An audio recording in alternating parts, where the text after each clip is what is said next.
The House of Quiet Winters. The wind had a sound in winter that Eveline Harcourt had come to recognise as company.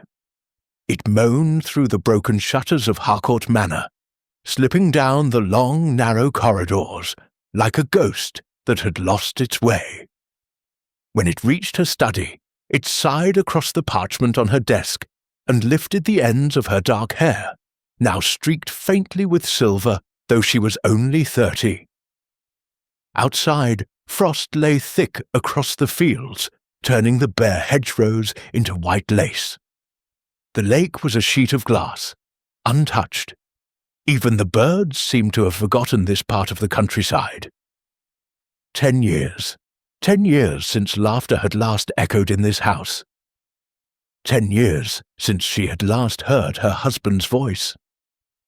Lady Eveline Harcourt sat before the dying fire, her hands folded in her lap, a shawl drawn tightly around her shoulders. The flames cast long shadows that danced across the portraits on the wall, her family, her youth, the life she had once believed eternal. There had been a time when Harcourt Manor had been alive with music and visiting guests. Her husband, Lord Andrew Harcourt, had filled its halls with poetry and company, with parties that spilled into dawn. But then the fever came, swift and merciless. And when it left, it took him with it. She had not left the estate since. The servants who had not drifted away over the years spoke of her softly, as though she were something fragile, not quite of this world. There were only two now, Mrs. Greaves, the housekeeper, who had served the Harcourts since Eveline was a girl, and young Tom, who tended the grounds when the weather allowed. Most days, the housekeeper tried to draw her mistress into conversation, but Eveline's replies were few and mild, as though her thoughts lived in another century. That morning, Mrs. Greaves appeared at the door of the study, curtsying slightly. "My lady, shall I bring more tea?" Eveline looked up from the pages before her, letters she had written and never sent. Her handwriting, delicate and steady, spoke of a woman who still believed in order, even when her heart no longer did. "No, thank you," she murmured. "This will do." Mrs. Greaves hesitated, wiping her hands on her apron. "It's bitter cold today, my lady. Perhaps you'd like the fire stoked higher." Eveline's gaze drifted toward the frost-covered window. "No, let it burn low. The silence sounds kinder that way." The housekeeper nodded, her eyes glistening with quiet worry, and withdrew. For hours, Eveline remained motionless, watching the fire fade.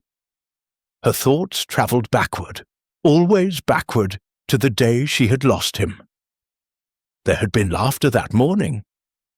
Andrew had been reciting verses from Byron, mocking his own dramatics, making her laugh until she had cried. And then, by nightfall, the fever had seized him. The memory had burned itself into her heart like a brand. Since then she had learned to speak with ghosts. Sometimes she heard him in the empty rooms, the creak of the stair, the soft tread in the hall. She had never feared it. It was all she had left. But that evening, when a new sound echoed across the courtyard, the crunch of boots in snow, Eveline froze. No one visited Harcourt Manor, not in 10 years. The dogs barked outside, sharp and uncertain, and Mrs. Greaves's startled voice carried faintly from the entryway. Eveline rose from her chair, every movement deliberate, her pulse quickening with something that felt like intrusion, or life. She stepped into the long hall. The great clock ticked solemnly above the staircase. From the doorway, a gust of cold air swept in, carrying the smell of snow and rain-soaked wool. A man stood there, removing his hat. Tall, broad-shouldered, his coat heavy with travel.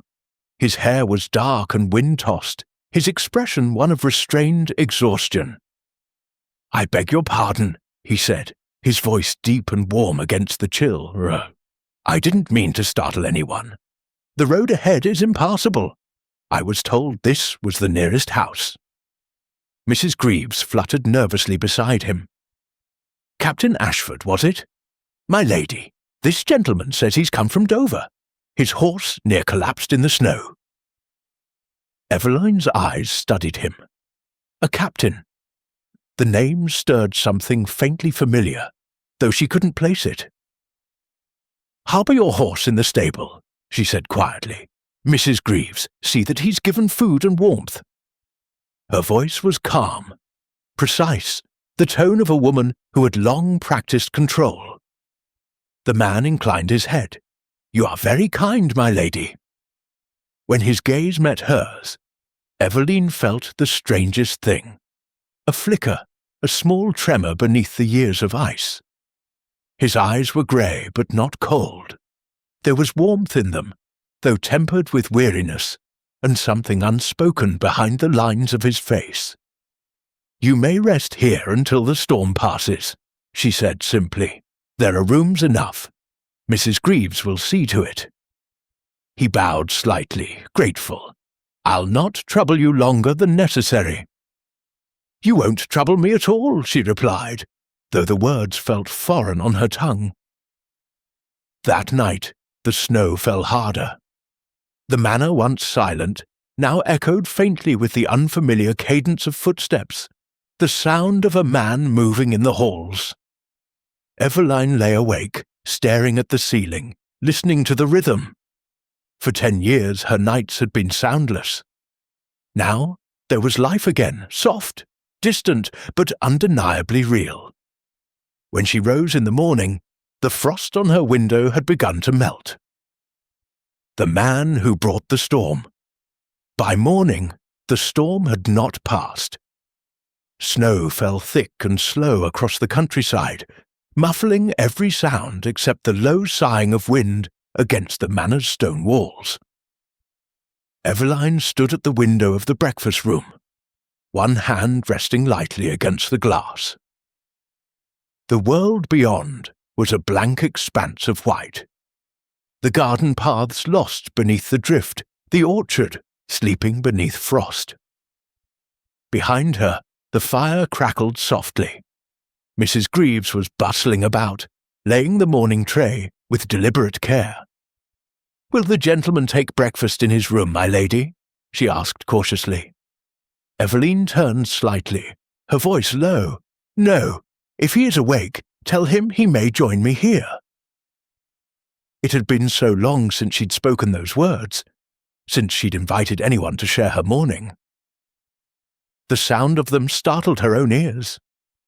Mrs. Greaves blinked in mild surprise but nodded curtsying. "Yes, my lady." Eveline's gaze returned to the window. Somewhere beyond the stables, she could just see a faint wisp of chimney smoke, the servants tending to the stranger's horse. A man who had appeared unannounced, out of the storm, as though carried by it. When Captain Julian Ashford entered the room a few moments later, the air seemed to shift. He was dressed more neatly than the night before, though the clothes were plainly worn. A travel coat brushed clean, his dark hair still damp from melted snow. There was a quiet confidence in his manner, the unstudied ease of a man who had faced harsher mornings and survived them all. "My lady," he said, bowing slightly as he approached the table, "forgive the intrusion again. I hope my presence causes no discomfort." "None," Eveline replied, gesturing to the seat opposite hers. "It would seem the weather insists upon your company, whether I do or not." He smiled faintly, the smallest curve of his mouth, quick and fleeting, but it warmed the air between them. "Then I must thank the weather for its persistence." Eveline almost smiled herself, almost, but the expression faded before it reached her lips. "Mrs. Greaves will see that you have all you need while you remain. I'm already indebted to your kindness. You're a soldier, Captain?" "I was." He poured himself a cup of tea, his hands steady despite the faint tremor of fatigue. Years in India, then Crimea.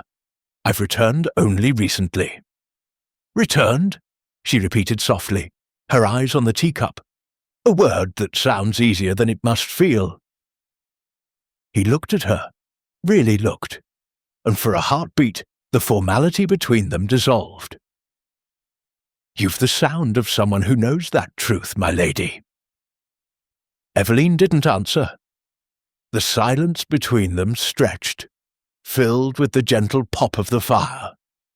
He was the first to speak again. I heard the name Harcourt when I passed through Dover. Some said the manor was empty. Others said its mistress had turned the world away. I hadn't expected to find life here at all. There is little life left, she said simply. Only quiet. It suits me. Does it? His tone was not impertinent, but curious, genuinely so. It caught her off guard. Few dared to question her solitude. Eveline met his eyes. When the world has taken everything, quiet becomes a mercy. He nodded slowly as though he understood, perhaps, though I've always found quiet to be the loudest sound there is. Her breath caught. The words settled somewhere deep in her chest, in a place she had long stopped acknowledging. Outside, snow continued to fall, tracing silver veins across the glass. Later that day, Eveline wandered the west corridor, her footsteps echoing against marble that had not felt the sound of more than one set of shoes in years. Through the window panes, she saw him in the courtyard below, tending to his horse despite the cold. His coat was thrown over a railing, his sleeves rolled, revealing arms strong and scarred. He moved with deliberate care, speaking softly to the animal as though it could understand every word. Eveline watched without realizing she was watching.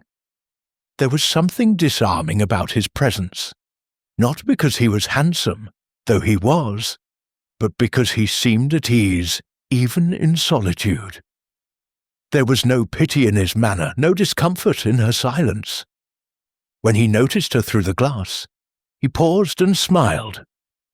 Not a polite smile, not one of formality, but a genuine, almost boyish flash of warmth. Eveline startled slightly, as though caught in some unspoken trespass, and turned away.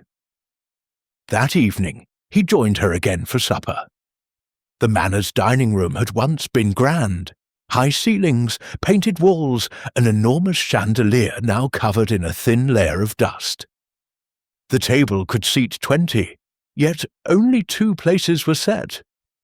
He ate sparingly, as though long accustomed to less. Eveline, barely at all. When Mrs. Greaves left the room, they were left with the sound of the wind pressing against the windows. I hope, Julian said softly, that I haven't disturbed the peace you've kept here. Eveline looked at the empty space where candlelight flickered against crystal. You have, Captain. He blinked, uncertain. Then she added quietly, and perhaps that is not entirely unwelcome. Something unspoken passed between them in that moment, a fragile recognition, the kind that doesn't need words. After supper, she walked him to the corridor herself. At the foot of the stairs, he turned to her. I'll repay your kindness when the weather clears. Until then, thank you, Lady Harcourt. She inclined her head, every inch the composed widow. Good night, Captain. Good night, my lady. When she returned to her study, Eveline stood for a long time before the hearth. She could still hear his voice, low, calm, threaded with quiet humour. It had unsettled something within her, something buried for too long. For the first time in 10 years, she did not dread the sound of the wind, because beneath it, faint but unmistakable, she could hear the echo of a man's laughter in the halls. The storm had brought more than snow. It had brought the sound of life. Letters never sent. The storm lasted 3 days. Snow piled against the doors and windows, trapping them inside the manor as though the world beyond had ceased to exist. For Evelyn, those days passed like a strange dream. It had been so long since she had shared space with another person, let alone someone who seemed to bring warmth with him simply by breathing. Captain Julian Ashford was not a loud man. His presence filled rooms quietly, through the faint creak of his boots on the floorboards, the low hum of a tune as he mended tack near the fire, the occasional quiet laugh that startled her because it sounded so alive. Evelyn found herself listening for that sound more than she wished to admit. On the third morning, she found him in the library. The room had once been her husband's pride. Tall shelves of books reaching to the ceiling, the scent of old paper and tobacco still faint in the air. Dust hung in the light that filtered through narrow windows. Julian was standing near the hearth, examining a worn map of Europe laid out across the table. His coat was off, his sleeves rolled, the scar on his right forearm catching the firelight. "My apologies," Evelyn said from the doorway.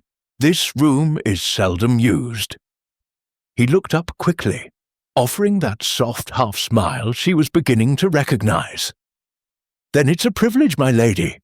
I've not seen such a library in years. It belonged to my husband." There was a pause, respectful, gentle. He must have had a good mind. "He did," she said quietly. "Too restless for this house. He spoke often of travel, though he never left England." Julian studied her expression, his voice low. "And you? Have you ever wished to leave?" Evelyn hesitated. "Once, perhaps, long ago." She turned her gaze toward the shelves. "Now I find there's comfort in staying where one's ghosts are known." He nodded, understanding more than he said. As she stepped further into the room, her sleeve brushed a pile of old papers stacked carelessly on the edge of the desk. They slid to the floor, folded envelopes, their edges yellowed with time. Evelyn reached for them at once, but Julian was quicker, crouching to help. "I'm sorry," he said, gathering them carefully. "I didn't—" He stopped mid-sentence, his eyes catching the faded ink on one of the envelopes. The handwriting, delicate, familiar, read, "To my dearest Andrew, never sent." Evelyn froze. "Please!" He looked up, startled by the tone in her voice. Her face had gone pale, her hands trembling as she reached for the letters. "Forgive me," he said at once, standing. "I didn't mean to intrude." But she couldn't bring herself to take them from his hands. She stared at the small bundle as though it had turned into something fragile and living. "I wrote them," she said softly, "every week, for a year after he died. I never posted them. I couldn't, but I couldn't stop writing either." Julian hesitated, the letters still in his hands. "May I?" Her eyes lifted to his, grey meeting green, and for a moment she saw no judgment there, only quiet understanding. She nodded, only one. He unfolded the top letter with a soldier's care, the paper crackling softly. The ink had faded to brown, but the handwriting was steady, graceful. He read aloud, his voice low. "My dearest Andrew, the roses have begun to bloom in the East Garden, though I cannot bring myself to walk there. Every petal reminds me of your laughter that day beneath the rain. I tell myself you are not gone, only wandering, and that you will return when the frost breaks. But the frost never breaks, and the house is so very quiet. I wish you had not left me in a world that still demands I breathe." When he looked up, Evelyn's eyes were shining with unshed tears. "I was foolish," she whispered, "writing to a ghost." He shook his head gently. "No, you were surviving." She turned away, her hands clasped tightly, Grief changes its shape, but never its weight. I thought if I kept writing, I might keep him alive. But words are poor substitutes for warmth. Julian's gaze softened. And yet they kept you alive too, didn't they? Eveline drew in a trembling breath. Perhaps, until I grew tired of listening to myself. The silence that followed was tender, not heavy. Julian folded the letter again, placed it back among the others, and tied the faded ribbon around them with care. "Thank you," she said, her voice barely above a whisper. "For what? For not pitying me." He smiled faintly. "I've no right to pity anyone, my lady. I've written my share of letters to the dead." She turned toward him, startled. "You have?" He nodded. "Friends, brothers in arms, men who died beside me. I used to write to them after battle, tell them the things I couldn't say while they were alive. It helps, until it doesn't." Eveline studied him quietly, seeing for the first time not just a guest, but a man who carried his own ghosts. "What did you do when it stopped helping?" she asked softly. "I learned to talk to the living again," he said, though it took longer than I'd like to admit. Their eyes held, a fragile human connection forged in the echo of loss. Outside, the snow was beginning to melt. Drops of water trickled from the eaves, falling into the courtyard like the first hesitant notes of spring. Eveline looked down at the bundle of letters, then back at Julian.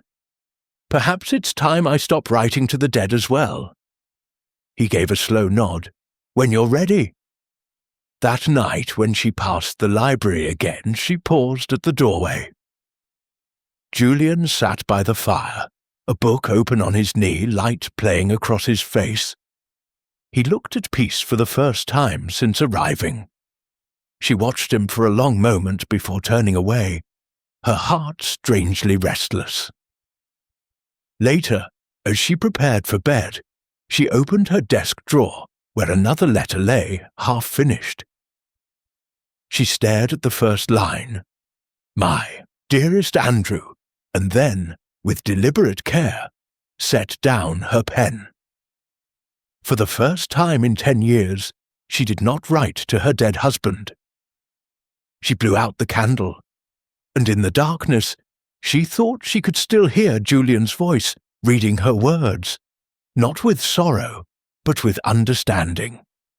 It was the sound of grief transforming into something gentler. The dance beneath the ash-tree spring came slowly to Harcourt Manor. It did not arrive in grand gestures, but in small mercies. A trickle of meltwater down the garden steps. The soft green of moss returning to the stones. The cry of a bird Eveline hadn't heard in years. The storm had passed weeks ago, yet Captain Julian Ashford remained. His horse had recovered, but when he offered to leave, Mrs. Greaves had all but scolded him into staying until the roads cleared properly. Eveline had not contradicted her, and perhaps, if she were honest with herself, she had not wanted him to leave. He had become part of the rhythm of the house, reading by the library fire, walking the fields at dawn, speaking with Tom about repairs to the manor's crumbling walls. He carried a quiet competence, as though he knew how to make broken things stand again. Eveline watched him from windows and from doorways, each time telling herself it was merely curiosity. But curiosity has a way of turning into something else before one realizes it. One morning, he found her in the garden. The air was bright with the promise of thaw, the scent of earth returning. Eveline wore her old riding cloak, her hands gloved against the chill. She was kneeling near the rose bushes, cutting away the dead stems. Julian stopped a few paces away. "I didn't think roses survived here anymore." "They don't," she said without looking up, "but pruning gives the illusion that they might." He smiled faintly. "You give mercy even to lost causes." Her lips curved in a shadow of humour. "I've had practice." He crouched beside her, brushing soil from his gloves. "I could help if you'll let me." Evelyn hesitated, the shears still in her hand. "You don't strike me as a gardener." "I've buried enough things to know how to handle soil," he replied quietly. That earned him a glance, sharp, assessing, before she handed him the shears. "Then be gentle with what remains." Their fingers brushed just slightly, and the touch startled them both. By afternoon, the village messenger arrived, the first visitor since winter. He brought news and provisions, and with it, an invitation sealed in blue wax. Mrs. Greaves handed it to Evelyn after supper. "It's from the parish, my lady. They're holding the spring festival again. The vicar asked if you might attend. It's been some years." Evelyn looked at the envelope as though it were something foreign. "Some years," she murmured. "Yes, that's one way to say it." Julian, seated across from her, watched silently. "You should go," Mrs. Greaves ventured, glancing between them. "The village has missed you. They still speak kindly of you, my lady." "I doubt they remember me at all," Evelyn replied, setting the letter aside. "I've made myself easy to forget." Julian leaned forward slightly. "Then perhaps it's time they remember." Her eyes lifted to his. "And if I've no wish to be remembered?" "Then go for yourself," he said softly. "Not for them." Evelyn held his gaze, and saw in it no pity, no insistence, only quiet encouragement, the kind that asked nothing but courage. That evening she stood before her mirror, brushing dust from a gown that had not seen light in 10 years.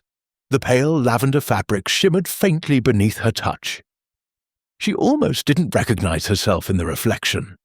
The soft curve of her shoulders, the light that time had nearly erased from her eyes.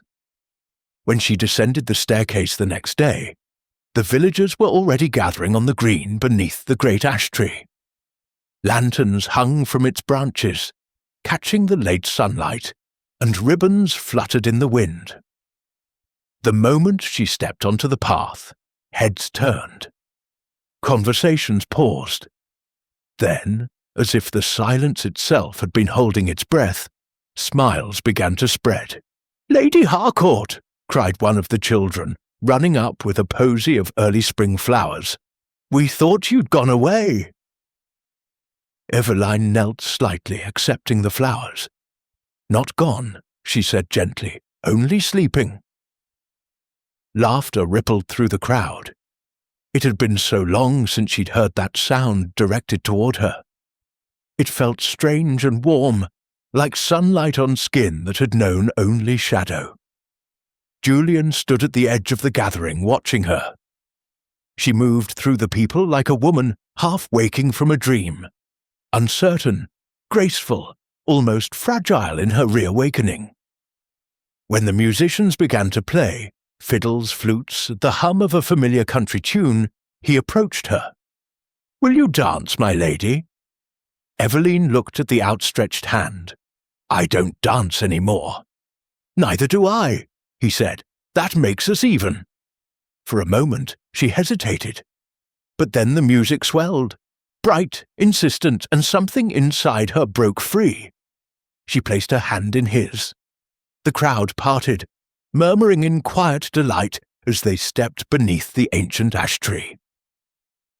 Lantern light spilled across them, soft and golden, and the world seemed to hold still. Julian's hand found the small of her back, his touch firm yet careful, as though he feared she might vanish if he moved too quickly. Evelyn's pulse fluttered like a trapped bird. They began to move, slowly at first, the rhythm of the dance simple and familiar. Her skirts brushed the grass. Her breath caught in the cool night air. For 10 years she had lived without laughter. But when Julian spun her gently and caught her again, a small, startled laugh escaped her lips, clear, unguarded, alive, stopped for a heartbeat, his eyes locking onto hers. The music faded around them. The voices dimmed. "There it is," he said softly. "What?" "Your laughter." His voice was rough with emotion. "I thought it would sound like that." Evelyn blinked, breath trembling. "You'd thought of it? Every time you looked at the world as if it no longer deserved you." Her throat tightened. "You presume much, Captain." "Perhaps," he said, "but I've been cold a long time too.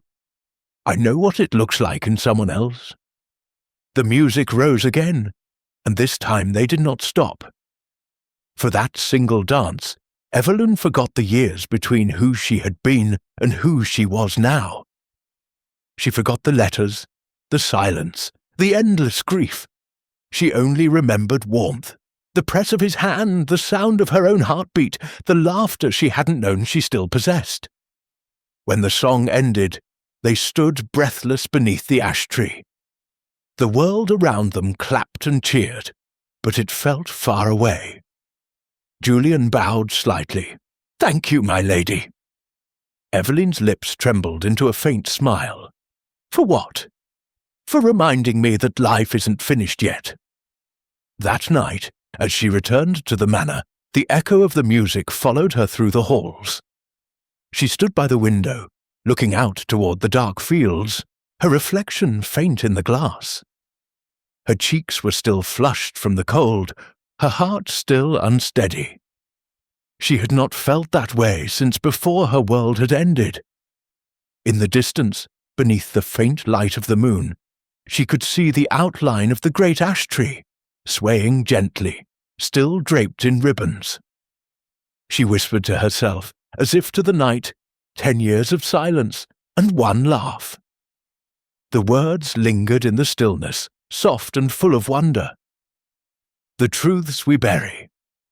The days after the festival were brighter than Eveline remembered them ever being. The snow was gone, the air sharp and clean, and the manor, for the first time in 10 years, felt alive again. There was laughter now, real laughter.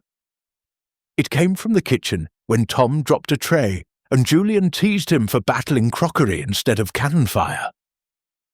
It came from Mrs. Greaves humming as she polished the silver, her steps lighter than before. And sometimes, late in the afternoons, it came softly from Eveline herself. Julian had a way of drawing her into conversation without effort, speaking of books, of places he had seen, of the shape of the stars in faraway lands. He had begun repairing the small greenhouse at the edge of the garden, saying it was too fine a place to let the weeds win. Evelyn often stood nearby, pretending to prune roses while watching him work. Their words were careful, but their silences had grown comfortable, the kind shared by two people who had learned to exist within each other's orbit. One evening, she brought him tea as he worked near the greenhouse door. The sun was setting, washing the sky in shades of gold and violet. "You'll ruin your hands," she said lightly, setting the tray down. "I doubt a soldier's gloves were meant for soil." Julian smiled faintly. "A soldier learns to work with what he has. Besides, I find peace in mending things." Eveline watched him tie the last beam in place. "You speak as if you've known much breaking." He paused, his jaw tightening. "We all have our wars, my lady, some on the field, some in quieter rooms." Something in his tone made her heart still. "You've lost someone," she said softly. He nodded, not looking at her. "Too many, but one more than most." There was a silence, heavy but not unkind. Then he added, "You knew him too." Evelyn frowned slightly. "I beg your pardon?" Julian looked up, meeting her eyes, and the truth began to rise like a tide neither could stop. "I served with your husband," he said quietly, "Lord Andrew Harcourt." The world seemed to still. The soft hum of evening vanished beneath the weight of his words. Evelyn's voice came out as a whisper. "That cannot be. Andrew never fought. He was ill before the wars began." Julian's expression shifted, pain flashing across it. "No, not as a soldier. I met him years before his illness. In London. He funded medical relief for the wounded. I was one of them." Her breath caught. "You knew him." "I owed him my life," Julian said simply. "When I was wounded in Crimea, his name was on the papers that paid for the surgeon who saved me. He wrote to me, a stranger, and called me brother. I kept his letters for years." Eveline felt her knees weaken. She sat on the stone step, her gloved hands trembling. "Why didn't you tell me?" "Because I didn't come here for this," he said, voice rough. "When I arrived, I didn't know it was you. I recognized the name only after I saw the letters in your study." Her heart clenched. "You read them." "I read one," he admitted, "and I have thought of it every day since." Eveline rose, her composure breaking. "You should have told me." "I know," he said, "but I was afraid it would make you send me away. And he stopped, breath unsteady. "I didn't want to go." The air between them trembled. The light had faded to dusk, painting the glass of the greenhouse in long shadows. "You speak of my husband with such reverence," Eveline said, her voice barely steady. "And yet you've come into the house he built, into the life I've tried to preserve, without a word of truth." Julian stepped forward. "I never meant to deceive you. I only wanted to understand the man whose kindness shaped my life, and the woman he left behind." Her breath hitched. "Then you've seen enough." He froze. "Eveline, please." The word broke from her lips, sharp and trembling. "Leave me." He bowed his head, anguish flickering in his eyes. "As you wish." When he turned to go, the wind caught the broken pane of glass in the greenhouse, and it clattered against the frame, a hollow sound like something splintering. Eveline stood there long after he was gone, staring at the fading light. That night, the manor felt colder than it had in months. The halls echoed once more with silence, the familiar, suffocating kind. Mrs. Greaves knocked gently on her chamber door, concern in her tone. "My lady, shall I bring a fire?" Eveline's voice was faint. "No, I'm quite warm enough." But she wasn't, not even close. She sat before her dressing mirror, her reflection pale and distant. Her mind played the memory of his voice again and again. "I didn't want to go." She had thought herself beyond heartbreak. She had believed grief was a finite thing, measured and complete. But this new ache was different, crueler, because it was alive. In the days that followed, Julian stayed in the West Wing, avoiding her. The laughter was gone. The air between them was heavy with unsaid things. Once, she saw him by the stables, packing his things. He did not see her watching. A small part of her wanted to call out, to stop him, but pride, or fear, held her still. As his figure disappeared down the path, she whispered into the quiet, "I told him to leave, and he listened." The words felt like punishment. That night, rain began to fall, hard and relentless, hammering against the windows, as if the heavens themselves mourned what was breaking. And somewhere deep within Harcourt Manor, the fire that had once been warmth turned into something waiting to burn. The night of the fire. The storm had returned, not snow this time, but rain. Heavy, relentless, a dark curtain drawn across the sky. Harcourt Manor stood against it like a memory refusing to fade, its towers black against the lightning-streaked clouds. Inside, the air smelled faintly of damp wood and candle smoke. Eveline sat alone in her study, the one place she had always sought refuge. The hearth crackled weakly, casting shadows on the walls lined with her late husband's books. The letters lay before her, every one she had written to Andrew in the first years after his death. Unread, unsigned, unsent, her trembling hands brushed over them. Some were stained with old tears, others yellowed with age, and one, folded apart from the rest, bore the faint touch of another's handwriting, Julian's. She remembered the night he had confessed, the raw honesty in his voice, and her own voice, cold and cruel, "Leave me." Now the silence in the house felt unbearable. It was no longer peace, it was punishment.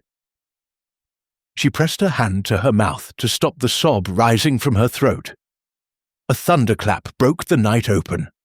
Moments later, there came a sharp cry from the corridor, a shout, then the sound of hurried feet. "My lady!" It was Mrs. Greaves, breathless, her cap askew. "The west wing! It's caught fire! A lightning strike, we think! The roof!" Eveline was already running. The smoke met her halfway up the stairs, dark and suffocating. Flames licked at the beams above, sending showers of embers across the floorboards. The west wing, where Julian's room was. "Is anyone inside?" she gasped. Before Mrs. Greaves could answer, a door slammed somewhere beyond the smoke, and a voice called out, hoarse, desperate, "Eveline!" Her heart seized. "Julian!" She tore through the corridor, the heat searing her lungs. The world narrowed to the sound of the fire, and his voice. Through the haze she saw him, his figure half shadow, half flame, throwing open doors to ensure the servants had escaped. His coat was already scorched, his sleeve torn. "What are you doing?" she shouted. "You should have gone." He turned toward her, coughing. "Not without you!" "I'm not leaving. You are," he said, his tone fierce but pleading. "You've lived too long in silence to die for it now." Before she could reply, a beam cracked overhead. He lunged forward, grabbing her just as it fell, dragging her to the ground. The air filled with sparks and smoke. They lay tangled for a heartbeat, her face pressed to his shoulder, his breath ragged against her ear. Then he whispered, voice breaking, "I can't lose you too." Together they stumbled toward the stairwell, half blind, half choking. Flames curled along the banister like living things. Julian wrapped his arm around her, guiding her through the thick smoke. "Almost there," he said, though his own steps faltered. "Julian!" She saw the blood on his temple where debris had struck. "You're hurt," he laughed weakly. "You should see the other fellow."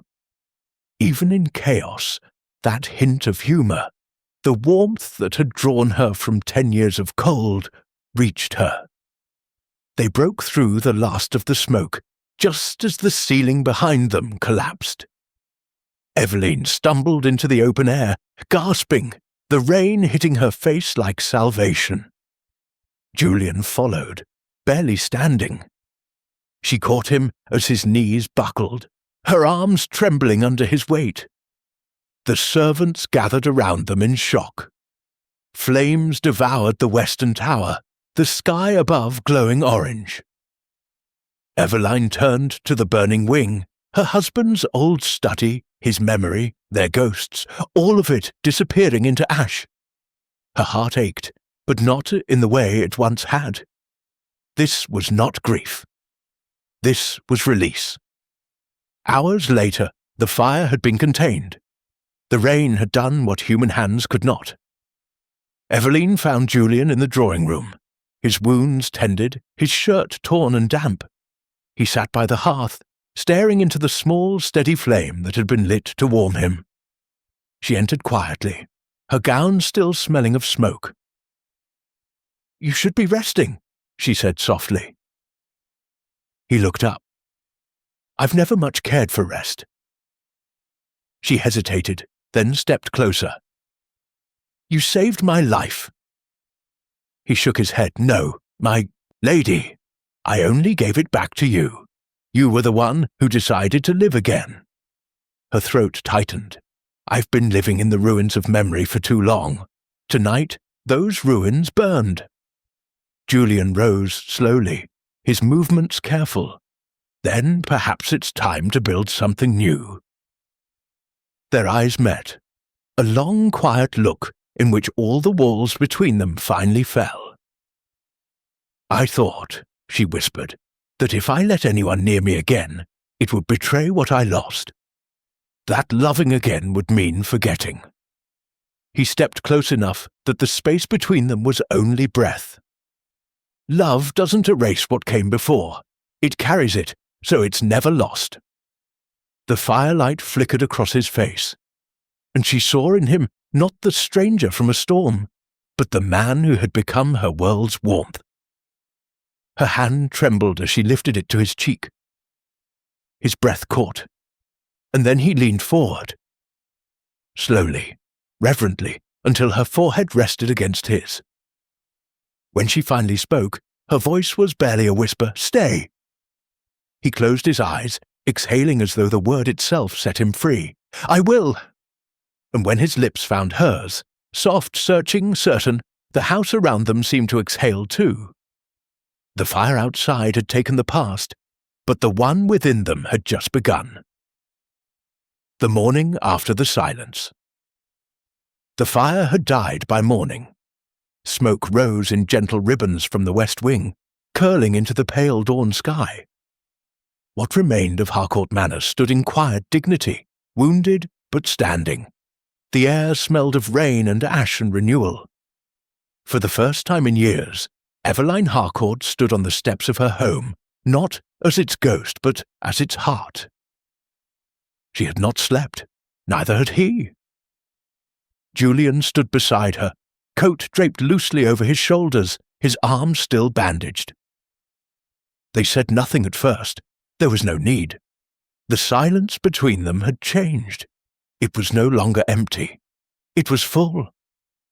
When the first sunlight touched the windows, Eveline turned to him. "You should have gone last night," she said softly. "You had every reason to." "I've spent too many years running from what burns," Julian replied. "This time I chose to stay." Eveline looked at him for a long moment, then smiled faintly. "You're a fool." He smiled back, weary but unrepentant.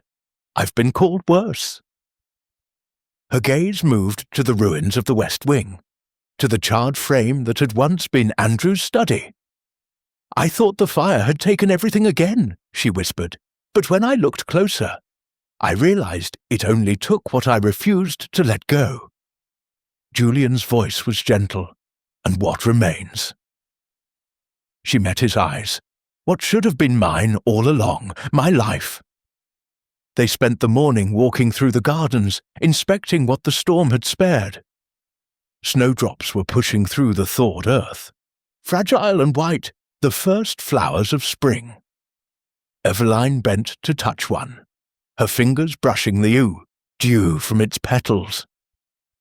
"When I buried Andrew," she said quietly, "I told myself I was burying the part of me that could feel. It seemed safer that way." Julian watched her, his voice low.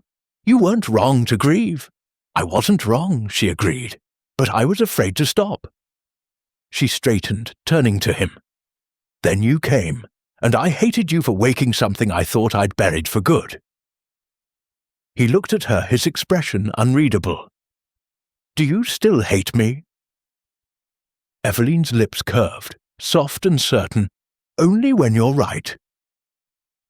He laughed, that quiet, low laugh she had come to crave, and she found herself laughing with him.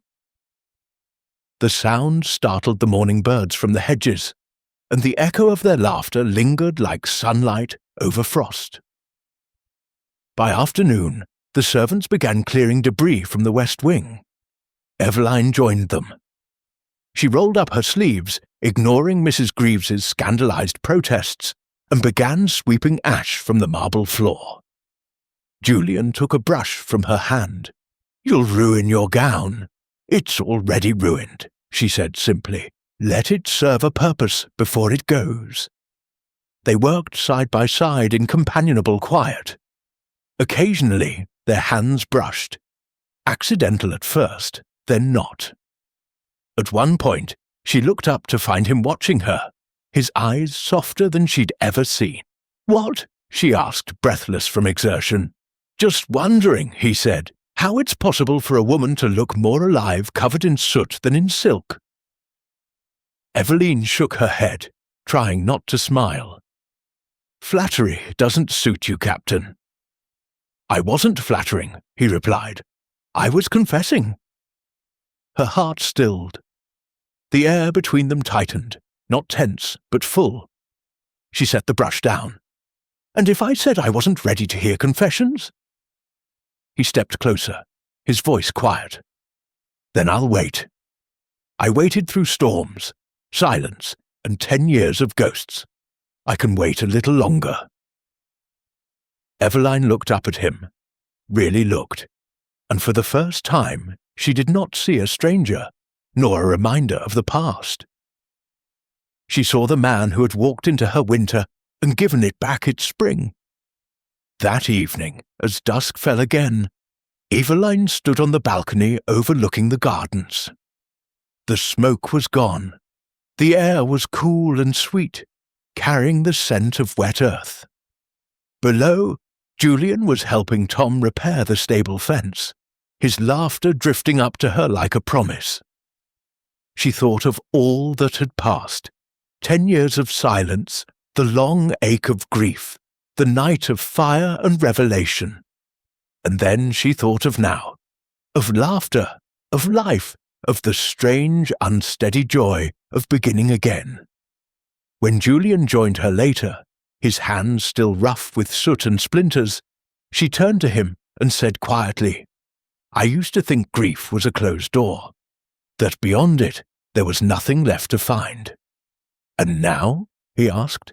"Now I think," she said, looking out at the darkening sky, "it's a passageway. Painful, yes, but it leads somewhere. To light, to warmth, to you." He took her hand, turning it gently in his. "Then I'll make sure you never have to walk it alone again."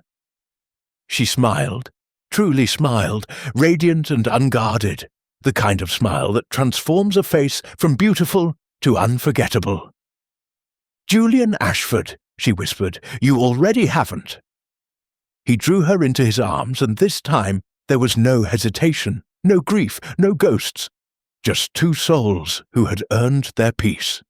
The next morning, laughter filled Harcourt Manor again. Not the brittle kind that echoes against empty walls, but warm and alive, spilling through the corridors, carried by the scent of new bread and blooming roses. Lady Eveline Harcourt's house was no longer one of silence.